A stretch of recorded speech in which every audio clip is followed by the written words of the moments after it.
কখনো কি ভেবে দেখেছেন কোন দেশে সবচেয়ে বেশি বিজ্ঞানীর জন্ম হয়েছে? আজকে আমরা জানব সেই দেশের নাম এবং ইতিহাস বদলে দেওয়া সেই বিজ্ঞানীদের কথা।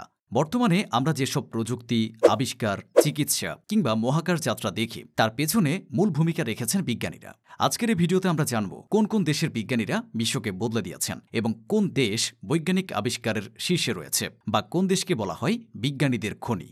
বিজ্ঞানী মানে শুধু গবেষণা নয়, তারা আবিষ্কার করেন চিকিৎসা পদ্ধতি, প্রযুক্তি, মহাকাশযান, শক্তির নতুন উৎস এবং আমাদের দৈনন্দিন জীবনকে করে তোলেন সহজতর। একজন বিজ্ঞানী যেমন আলোকিত করে তার নিজের দেশকে, ঠিক তেমনি সারা বিশ্বকেও দেন নতুন পথের দিশা।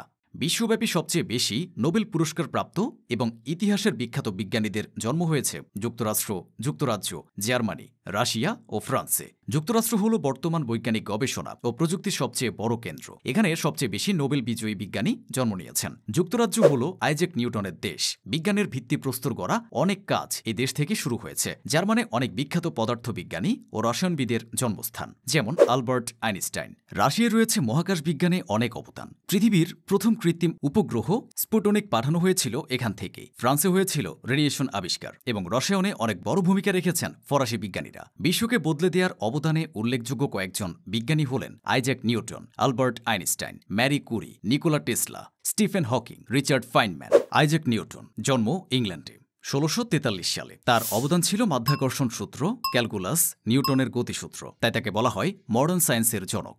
আলবার্ট আইনস্টাইনের জন্ম জার্মানি ১৮৭৯ সালে। তার অবদান আপেক্ষিকতার সূত্র। পৃথিবীর সবচেয়ে বিখ্যাত বিজ্ঞানী যিনি সময় ও স্থানের ধারণা বদলে দিয়েছেন, ম্যারি কুরি, যার জন্ম পোল্যান্ডে হলেও পরে তিনি ফ্রান্সের নাগরিক হন। তার অবদান ছিল রেডিয়াম ও পোলোনিয়াম উপাদান আবিষ্কারে এবং রেডিয়েশনের উপর গবেষণা। তবে তিনি প্রথম নোবেল প্রাপ্ত নারী এবং তিনি একমাত্র নারী যিনি ২ বিভাগে নোবেল পেয়েছেন, পদার্থ ও রসায়ন। স্টিফেন হকিং এর জন্ম যুক্তরাজ্যে ১৯৪২ সালে। তার অবদান black hole, quantum gravity, wheel চেয়ারে থেকেও মহাবিশ্বের ব্যাখ্যা দিয়েছেন, প্রমাণ করে দিয়েছেন মস্তিষ্কই আসল শক্তি। রিচার্ড ফাইনম্যানের জন্ম যুক্তরাষ্ট্রে, যার অবদান ছিল কোয়ান্টাম ইলেকট্রোডাইনামিক্সে, শিক্ষায় মজাদার স্টাইল ও বিজ্ঞান শিক্ষার বিপ্লব ঘটানো। কোনো দেশে বিজ্ঞানী বেশি হয় এটা নির্ভর করে কয়েকটি বিষয়ের উপর, যেমন শিক্ষা ব্যবস্থা। আমেরিকা ও ইউরোপে বিজ্ঞান গবেষণার জন্য প্রচুর সুযোগ ও বাজেট ব্যয় করে থাকে এবং যেসব দেশে সরকারি বা প্রাইভেট গবেষণা ফান্ড বেশি, সেসব দেশেই বিজ্ঞানী জন্ম নেয় বেশি। আমাদের উচিত নিজ দেশের বিজ্ঞানীদের সম্মান দেয়া, তাহলে তরুণরা বিজ্ঞানমুখী হতে উৎসাহিত হবে। বিজ্ঞান এমন এক শক্তি